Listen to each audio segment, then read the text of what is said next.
Okay, here we go. So again, this will be this is called Finale, pulling all sections together, and again, this will be on ActiveNET, everything all encompassed together. There's my mouse. Here's our Zoom meeting information. If anybody is needing to add on into the presentation, here is the information and phone number as well as ID number. And all of our trainings, again, that we've had up to this point are now listed on the YouTube channel at this link below. And all 10 of them as of this point are up already. And again, I'll show you where those are at.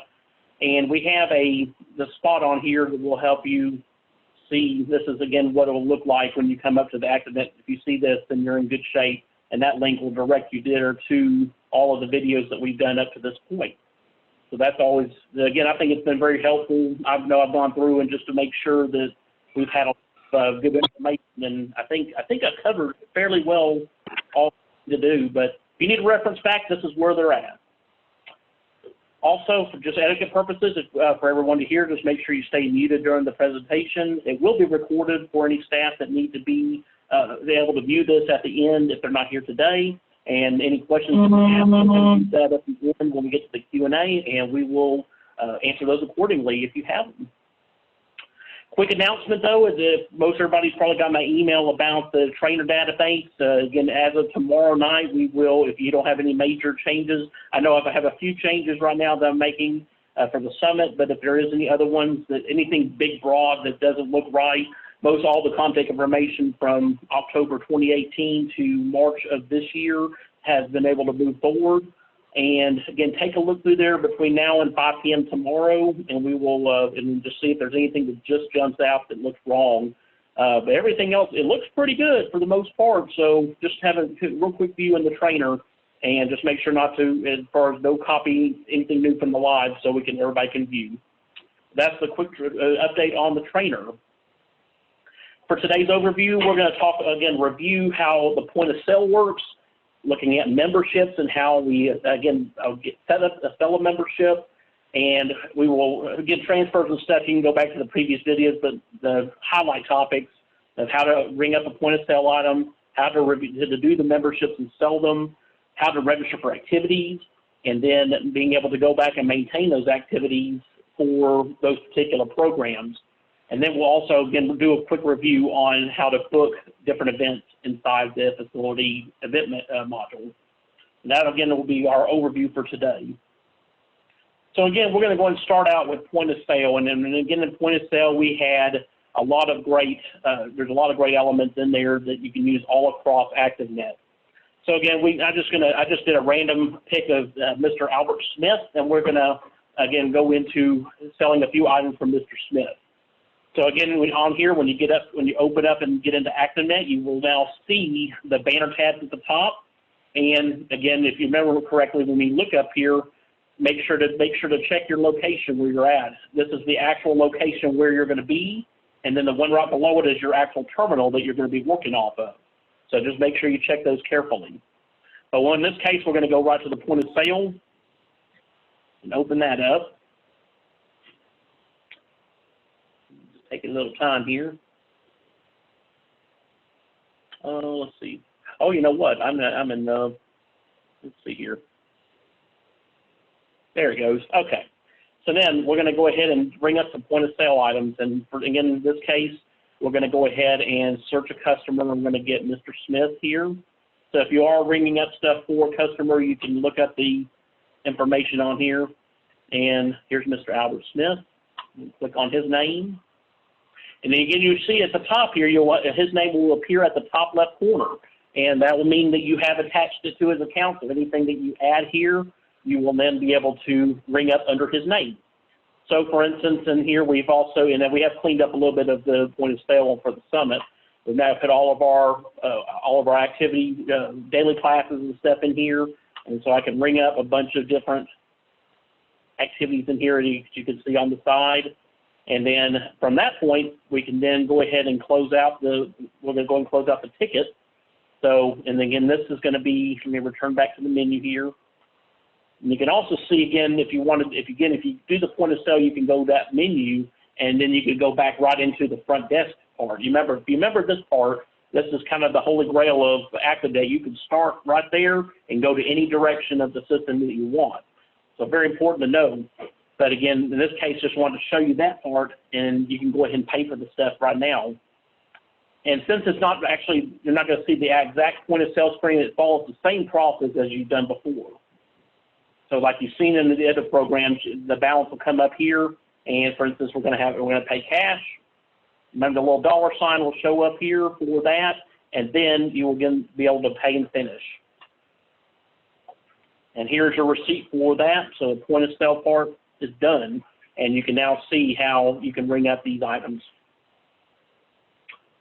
Again, that's your point of sale part of it.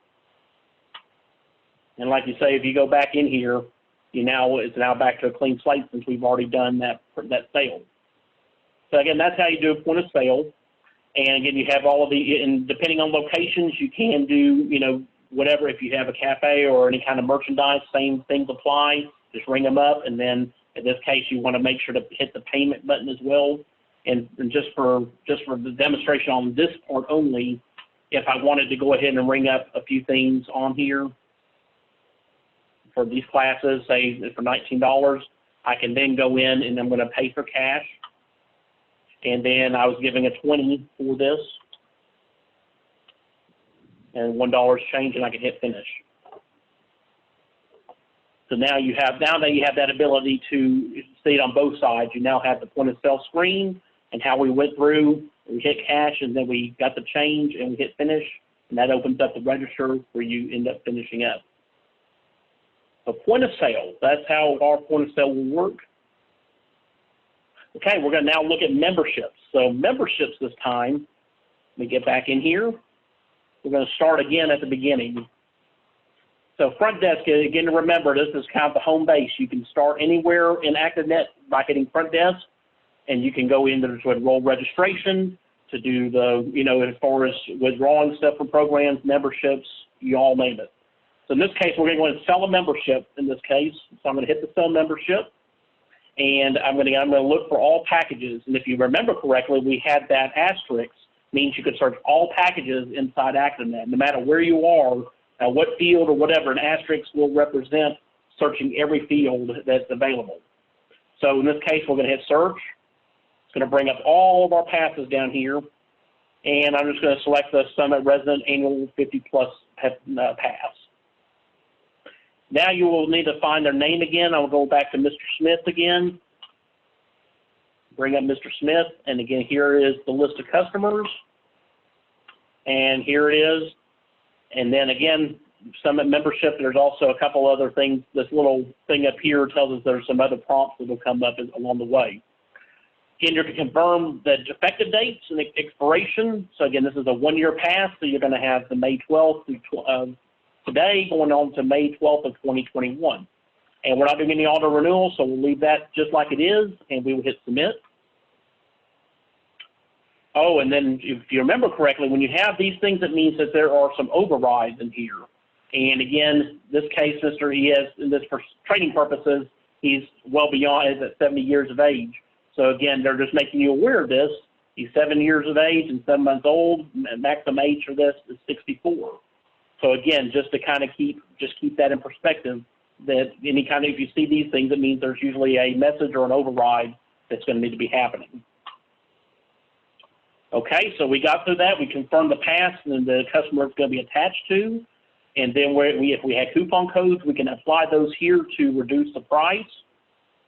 Again, this is confirming your fee of $205. Any staff notes that need to be added on here for our sake, or customer notes for the customer had, those could be added there. And then the waiver portion, the waiver is right here, so you'll want to check that for the Summit membership waiver. You'll then hit submit again.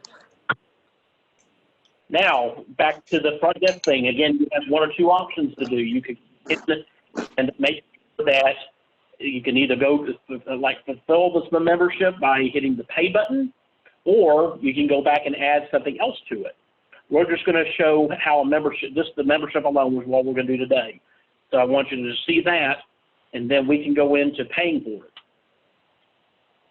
Again, you're going to confirm that this is going to be for Mr. Smith, and you can go ahead and hit select. And this, again, brings you down here to the payment area where, again, the amount was $205 for this. And then we're going to go ahead and do a credit card on this one just as another sample. And let me pull my credit card info up again. Mr. Danny Duncan. And we will again put in the number. There we go.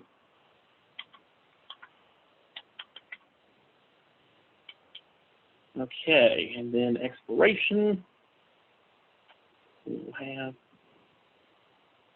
in this month. And then the code, 3 digits. And then pay and finish. Uh-oh, we have an incomplete. Let's go back and see what this was. And I don't know why I did 2. Let's see here. Let's go back. Well, like I say, I make errors too, so it looks like for whatever reason it wanted. I don't know why I did that, but may have been just for that override or something. But again, in this case, though, you can select the package. As we went through that process, you then would go, and y'all will pretty much remember that once you do put the credit card in, it basically will print your receipt. So again, you have that same wizard that you do go through, and you will then apply that pass, and then it will then pay for it, and then you're done. Again, this was just a sample, and I think a lot of it may have been part of that dummy credit card that we had. So in the end, that's what it is, though. You saw the motions, and that's kind of where it goes from. But on a membership, again, remember what we did when we talked in the past presentation. You'll search that package, you'll find the customer, then confirm that membership information. Then you'll do the assignment of what pass you're doing, and then confirm the fees and pay for it. And that's pretty standard all the way across ActiveNET. You will have that.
Interesting. What happened? Yeah, trying to find out about our audio. Okay, I hear you now. See, hello. Say, I hear you also. Okay. Got you, Michael. Okay. No worries. All right, let me continue back on here. Thank y'all for letting me know. All right, let me get back on sharing real quick. Okay. So again, after we did the memberships, we're going to kind of look now at the activity registrations. And if y'all remember correctly, the same thing applies when you do the activities. You come back to that front desk screen. In the front desk screen, again, you have the options of enrolling in an activity registration, which I see right here. So we're going to start that enrollment process by clicking on Enroll. And again, you find the activity first. So if there's a particular activity we want to find, we search that. And say, for instance, I want to look for, let's say, a kettlebell class. Oh, let's see here, and I might need to open one of these real quick too. I forgot about that. Let's see. Let me look at the tentative. I'll just make this open real quick. Let's see here. Like that. Okay. Okay. Well, again, like I said, I probably should have had that open beforehand. I forget about those. Actually, I'm going to do that real quick because I think I'm going to be stopped at the beginning of this. So let's do this real quick. The kettlebell. I need to go to admin. So another to kind of divert off the path for just a minute. Again, if you need to make a change to a program, we're jumping ahead just a little bit. We have, again, registration for activities where we can go in and make a change to any of our programs. And for instance, I'm going to make kettlebell open so I can roll in it. I forgot that's going to be considered tentative. There we go. Back in the kind of jumped ahead just a little bit, but we're going to change this to an open status. And the open status is right here, from tentative to open. So now when you have open classes, you can then make that where you can register. If it's tentative, it's not going to register because it's not confirmed. Open now makes it confirmed, and we will now save it. And then I will jump back. Here we go. So now let's go back to front desk again. And let's cancel this from the beginning, go back, move this. Okay. So let's start out here. We're going to go ahead and find kettlebell and search. And there's kettlebell. So we're going to select that. And then, again, we're going to find Mr. Smith to enroll in the kettlebell class. And there's Mr. Smith. And again, when we get to enrollment fees, now you will see that the kettlebell class shows the fee of $20. You can, if it was a full class, you can then add it to the waiting list if there's openings available. And if there's coupon codes, you can go ahead and add those in here at this spot. And again, you'll confirm all of this right here. Make sure the final amount is $20. Again, you have for kettlebell training, there's the waiver, and so make sure you check that as well. And we're going to enroll and pay. Come up to the confirming of Mr. Smith for this particular class. We'll go ahead and hit select. And again, balance to be paid, $20. And this stuff should look very familiar. We're just going to do a cash option here and pay and finish. And again, that is a review of how the whole point of doing when you do the activity, you then go to that wizard again, select the activity, then the customer, and then it will confirm everything from there on how, and how they're going to be registered. And again, you can see down here when we get down onto the receipt, you have the action was enrolled, so they're enrolled in this class. And again, each program in ActiveNET is going to have a number next to it. Again, you can also search in the ActiveNET system by that number if you know it right off heart. Most everybody probably won't remember it all the time, so it's okay if you don't. But it's another searching way in ActiveNET that you can find programs if you know their number. But again, this is how all of that does, how it all comes together when it comes to activity registrations. All right. And we kind of looked at the activity maintenance again, but I do want to highlight a few things in there again. So again, we set this transaction, and if you remember right on the banner tab, we're going back up to administration. This is where all of the editing and all of the settings and stuff for ActiveNET are. And when we were in there, we went into the activity registration for kettlebell. We go right back there again. And there's kettlebell. Again, it's very familiar. When you're inside of the maintenance side, you're going to see the name and details of these programs. You will then see the financial information that can be made amended, or any kind of changes. You can also attach lists and stuff. If there's other custom questions that you want to add in for a program, you can do that. And then you can show again the roster. They'll give you a list of the roster, and we'll give you totals and statistics of those programs as well. If you're looking for how well it's been doing, you can go back in here and see the show totals, and we'll give you a little bit of a breakdown. And that, like I say, this is how you can kind of see that. And then again, the minimum enrollment, if you have minimums for the class, that'll be in there. And then how many are enrolled, non-resident versus residents, those kind of things will be shown. And then from there, any pending enrollments as well as any reserve that you've put in there. But again, how many are remaining for the program will list here at the below. And here's Mr. Smith that enrolled in there earlier. And then you can also see the financial side of it as well in here. This is also a really nice little area to just get a snapshot of your programs. You can still run reports on all of these programs and get the same information. But if you're in here and just more curious, the show totals section will, again, allow you to see, your enrollment and your financial figures. So again, you have all of these options in here for that. And then one of the other things that at least for the summit, what I would like us to do, when we do start a new activity, which is really important, for consistent purposes, I'm going to go back in here and I'm going to show it all in tentative status so we can see all of our programs. Because what I did, you'll see at the top up here that I've created 3 ones with a couple asterisks to kind of say this is a template.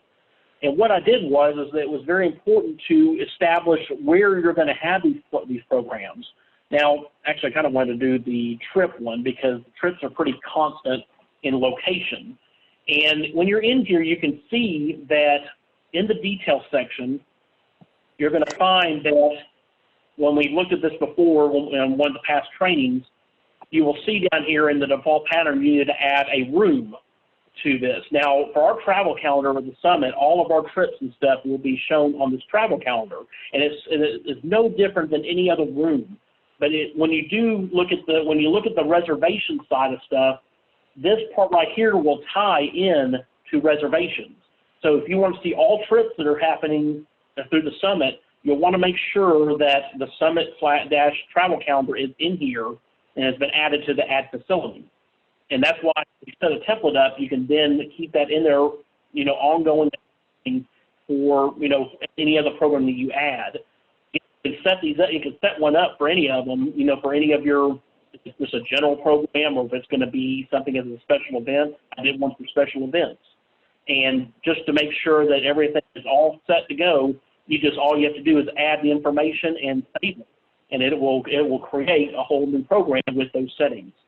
Again, that's something I would encourage everybody to do. If you have quite a few programs in a certain category, set up a template and set up one of these that you can just, and name it like that too, because all you'll do is you'll copy this.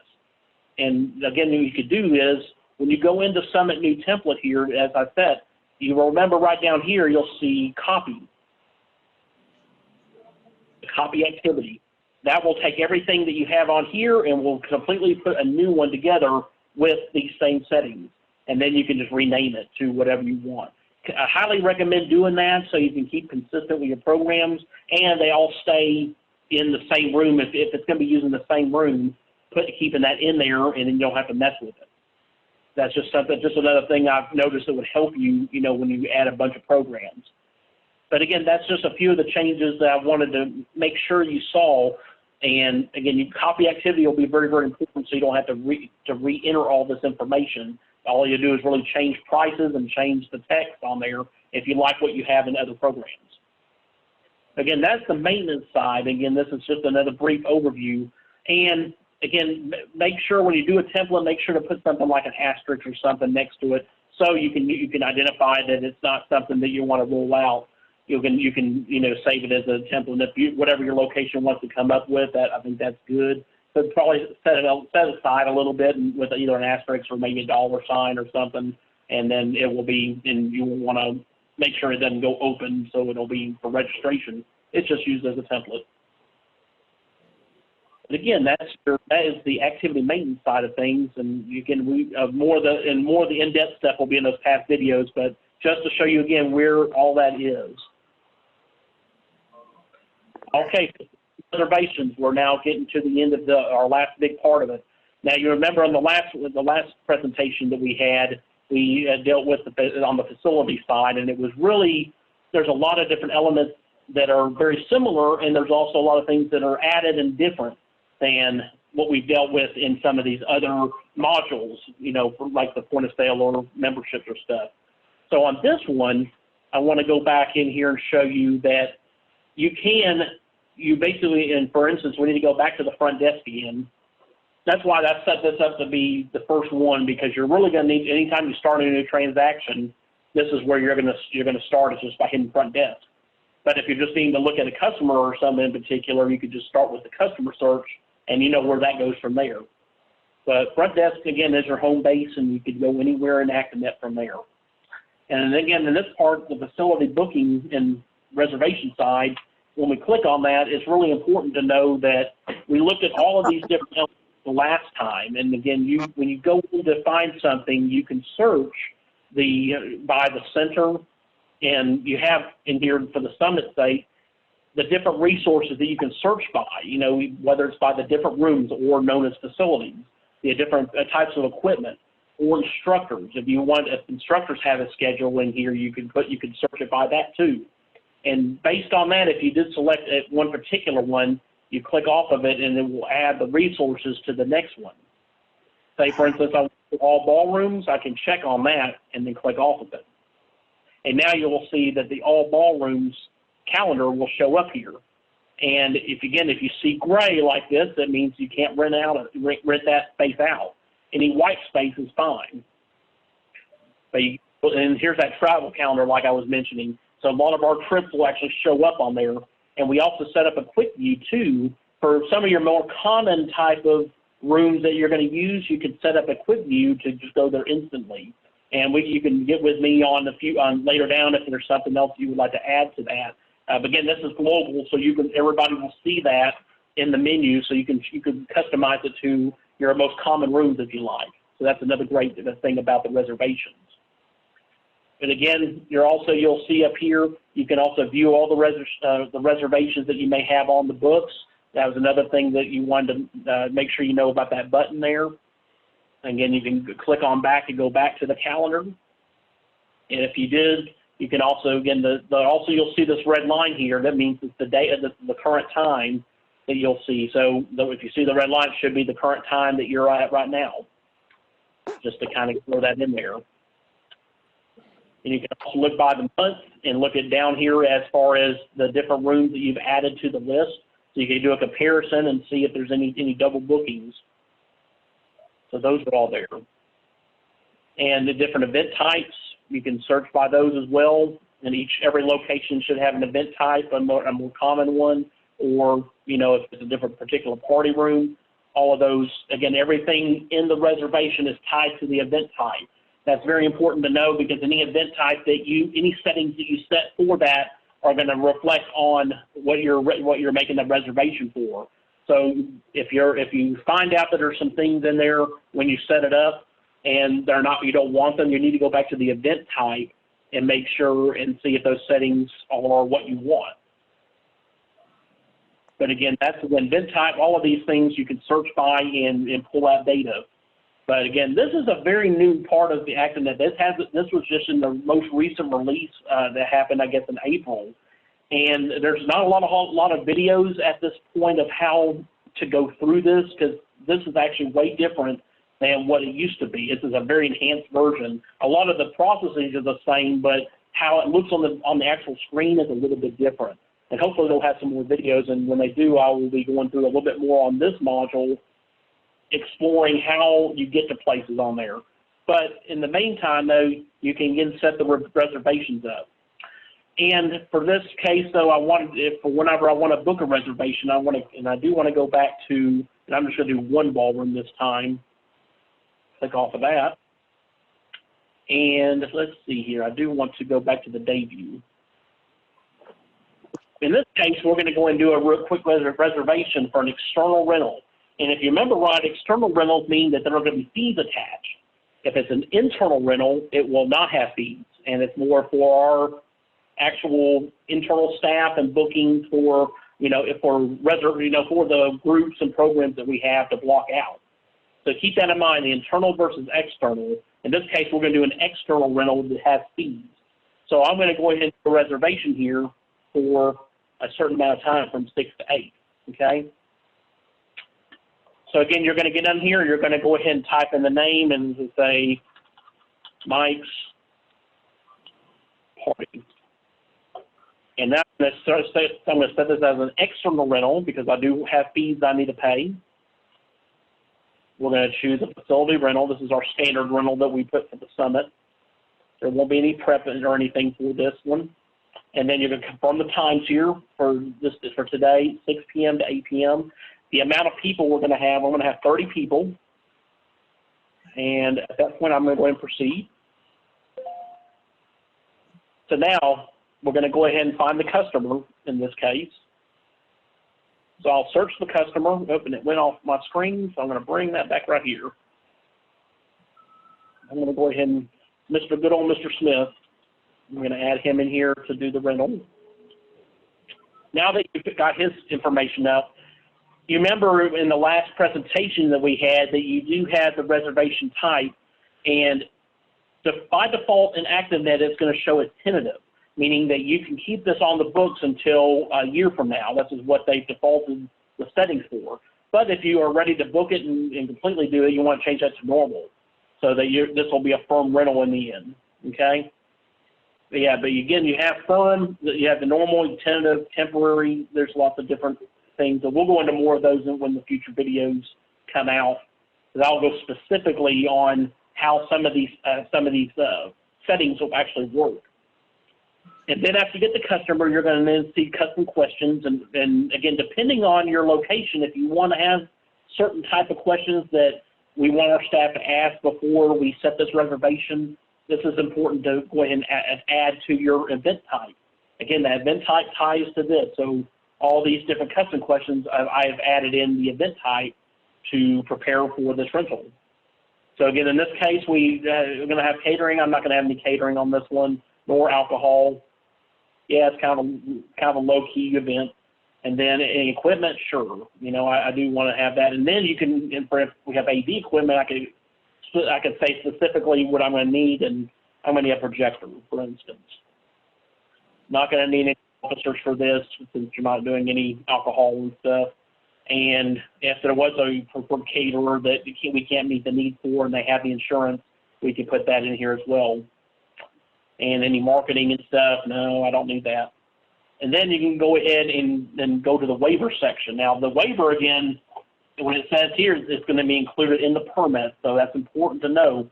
And you need to make sure this is checked as well as they agree to it. So again, you have what's going to be shown on the permit, as well as I acknowledge that this permit I agree with everything that's here. And then you can add the event notes and stuff here for staff and for the customer. If the customer has some specific things they want to add on the permit, they can put in the customer notes. Staff, if there's logistics and things that, you know, as far as tables and chairs and how we want to set it up, those kind of notes can go in here as well, more for our end. Then you're going to have the fees, and this again, we'll be confirming the fees on here. And I don't know why it didn't add on the fees. It should have. I think I haven't selected it yet. Let me bring that up again. That's why, because I need to select the fee. And this was on for today, so it's going to be the ballrooms. There we go. So now we actually got our fee here for the event. We'll put that in here, and all of this will submit this. And if you remember correctly, that when you do put fees in here, it is very flexible. You can make any changes in this section, whether if the fee was correct, you can take it out of here, you can add more to it. All of that is available to you. You can do any one of those. So we're going to see on the ballroom part of it, though, you can select the fee, and again, you'll see here that you can edit it or you can delete it. You can make it, if you need to edit and add additional rooms or something, I think that's where you can add in here on the edit. And any other resource type fees and stuff, this is where you can add those as well. And the resource fees you will see, again, remember we made those template charges as well. That's where all this comes in, and you can select the different types of charges that might be needed. So if there was like for instance, there was napkins that were going to be added, this is where you can add those in here, or you can do special orders of stuff for the rental. You can add those resource fees in there as well. At this point, we will go ahead and go next, and we will continue on with this. Now we're at the part where it's in the shopping cart, and if you remember, like Amazon and all of those, the shopping carts where you're going to be able to review everything that you've done so far. You will get it for Albert Smith's Mike's Party. You can be able to modify it if there's anything different you want to do. If you don't like it completely and need to start over, you can hit delete. All of those, again, are going to be available to you at this point of the process of the wizard. But we like everything we want, so we're going to go ahead and check out. And again, now, we talked about that last time. This is where if you are working with a client that needs a payment plan, ActiveNET can do that. It's really up to your discretion how you want to do it, depending on how your location is setting it up. But you can put a certain amount down for today. Say, for instance, I wanted to put half of this down for $250. And you can see now, I put the $250 here, and now the payment plan still has $250 remaining. And I want to go ahead and pay by check on the first one. And I'm going to put the check number in here. And because it sells this payment plan, you have the remaining things to do. And now below, you can select the payment plan. That is a custom plan, so you're going to be able to add how many additional payments that they may want to use. So we did 4 on the last one, and so you can break those things up into these kind of dates. And depending on the frequency, it's defaulted to monthly, but if you needed to do it quicker, you could. You could change it to these other settings as well. And then you can select the first payment being today, or if it's going to be on another day, you can do that as well. And then I'm going to go ahead and hit pay. And now Albert Smith has now completed his payment for his rental. And again, this is going to give you the summary of what it looks like. You'll see that there's a receipt number at the top, but then you're also going to have where you can print the permit or the receipt. And let's generate the permit real quick and let you see what that looks like. Again, this is a permit, so one of a few things you can do. Print it off to the customer. You can send an email to them if they have an email address on file, or you can just save it as a PDF, and if you're just going to do a regular email with other stuff on there, you can. So you have a lot of different options here. And again, this was approved. There was an email address on there, so if I wanted to, I could. And again, the location of where you made the reservation at is going to show up right here, along with their information. And then you will then see the payment information now. Now you'll get to where, here's what we did today. We set up the whole ballroom rental, and the final amount was $500. But then we're going to also show you that below any of the custom questions we answered will show up on here. Again, all of this stuff will print out at the end. The waiver that we did, the payment that we made for $250 initially today, the payment schedule that we made up, that we said 4 additional payments for the next 4 months, those are going to show up here. And then your schedule of when the event is actually going to happen. So again, it lists all this, and you can actually use this as an actual concrete form and have them sign it, or again, you can again just send the email out as well. So again, this is what the permit will look like. This has every bit of the information that you went through on that wizard. Now, if you want to look back, though, let me close this part. Let me see. Yeah, let me close this part. And again, the receipt should be no different than what you've seen before. The receipt, again, looks just like this and shows your payment information. And again, we have all of this stuff listed. And again, you still have, for what's left here, we made initial payment. And I should have made that addition, the next one for June 12th. Just know that whenever you go back into that process, when I went back in there, let me go back and see. Let's see here.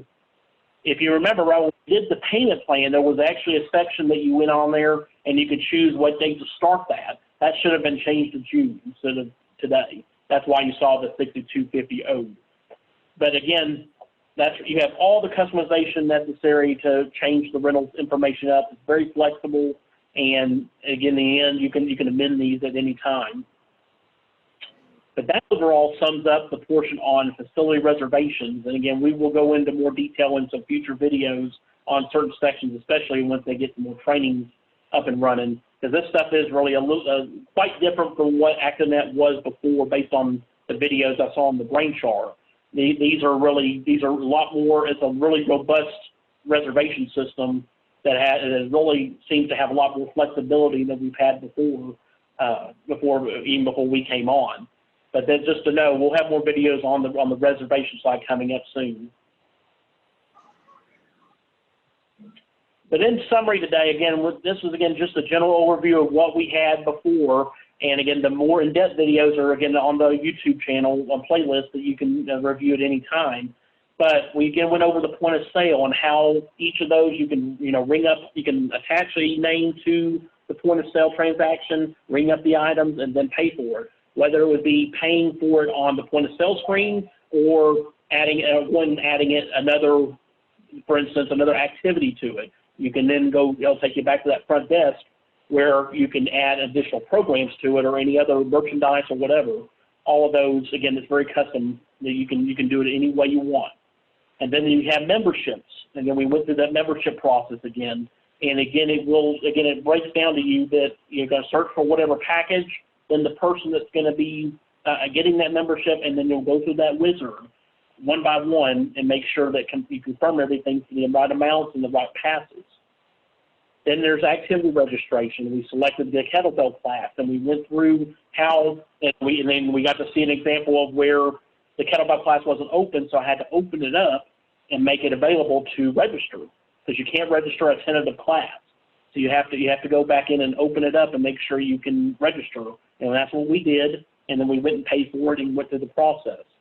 And then it kind of led us into that activity maintenance, where it allowed us to be able to amend some of those fields and also show you how you can build a template from any of those programs.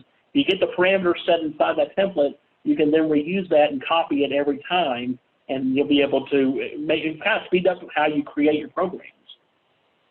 And again, that's in the maintenance portion. And then the last part was on the facility reservations, going through a rental and being able to take that wizard, set up the parameters for your rental, and establishing the event type that will they'll actually set up that rental how you want it, and then customizing the fees, whether you use the fees there or if you want to make a discount or whatever. You have the ability to be very flexible in all of that. So those, again, are very, very important elements to this part of ActiveNet. Again, we had, these are the major areas that we highlighted. Again, all of the videos highlight even further how we went through that process. But remember, everything is a wizard in there, and it pretty much checks out all the way to the end. That's the best thing to remember about ActiveNet. And a few last reminders. When you're in ActiveNet, you also want to remember the help section. Now, when we talked about help, if you remember right in one of our first videos back in early April, we were in here and we went in and set up, we had got onto the main screen. Now, you'll also remember, too, that there's a couple places that you can look for that. And, for instance, I'm going to go back to the front desk, and I'm going to search down here at the Help Center. See, on Help Center, you have a bunch of different online tools that you can use. And there are actually a few other things, and one thing in the trainer, you can't access these unless you're in the live. You'll only hit these links when you're in the live, as far as to the online, to going out to Google and to other search engines. So, but all of these documents you can find out. But you can search these things on the web, and then we've also have a lot more details on, all of these broken down sections are in these PDFs. So that's one place that's really important. The other thing I want you to also see too, and I can't get it to, see if it doesn't, but also on here, there's also the active answers. And, here it is. The active answers as well is really important. Now, you have to be, in this case, you do have to be in the live database because it's all tied together. Our organization account and ActiveNet all tie together for us to view the active answers. Now, this is a wealth of knowledge in here. One of the places I've been able to go and really learn about ActiveNet. It is boring. There's a lot of boring stuff in there, but it's also very helpful information when it comes to needing something that if there's a particular thing you can search it and it usually will drill and filter out that information so you can get the answer you want. The ActiveNet Answers is a very, very helpful resource when it comes to this program. Probably more than what you'll see a bunch of these same PDFs in here, and when you see the PDFs, you'll see those also listed in ActiveNet Answers. But a lot of times you'll probably want to go to this place first if you're coming from the actual database and live database, and you can then search and find your answers that you need. But then again, that's very important to know that when you're looking for the help stuff, come right here to the Help Center. And again, when you're on front desk, you can come all the way to the bottom on the navigation menu. And if you click on that, you will find the ActiveNet Answers section. And you can click on that link and it'll take you to what it looks like. And what it will look like, and again, I think that, I don't know if it'll do it on here or not. Hopefully it will. Let's see. No, because this is the trainer database, so it doesn't tie to it. But what it will look like, though, is going to be just a big old knowledge-based search engine. And you will be able to, again, search anything you want on, if it's a particular thing with point of sale, memberships, you name it. All of them are broken up, and you can usually find anything you're wanting to find in there. So again, it's a great resource to have.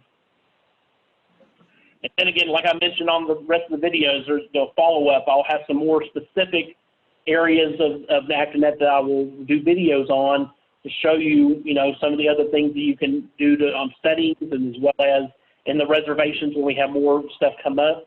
Those things, I'll focus directly in on those so it'll help you set up how you want to do rentals and stuff. And the final thing I want to share, again, is data integrity. And I know we mentioned that right at the beginning of this process, how important it is that we really look carefully at the fields when we enter data in, that, capitalize the proper names and making sure the database stays clear. Phone numbers, one thing, when we did the trainer database import, it's important that a lot of our locations didn't have a lot of addresses and phone numbers. Now, that can become critical when it comes to an emergency situation. So I encourage everybody, when we go to the live database, that we update a lot of that information if you have it, and get that stuff in there, because you never know when you might need that along the process. But again, it's important that data integrity, and we're keeping the database nice and clean and looking good, and because it's an information highway for a lot of us as staff, and when we have the information in there, that surely will help us be able to resolve a situation if it was an emergency. So just keep that in mind, and I think it'll be a great help for our whole entire ActiveNet system. Okay, so we have now gotten to the end for questions and comments, and this is, again, the last final training as far as all pulling it together. And again, I can't believe we actually had 11 of these. It's been pretty cool. But if you do have other further questions, and again, I'll also have it be available here for a little bit at the end. But if you, again, send me any questions you got on email and let me know. And again, I hope this has been very helpful. Hopefully we will, we're about to get started really heavily once this database import is complete by end of tomorrow. And from there, you never know, they'll be going to new heights, especially with ActiveNet. And for that, I'm pretty much done. If you have any other questions, just go ahead and shoot away.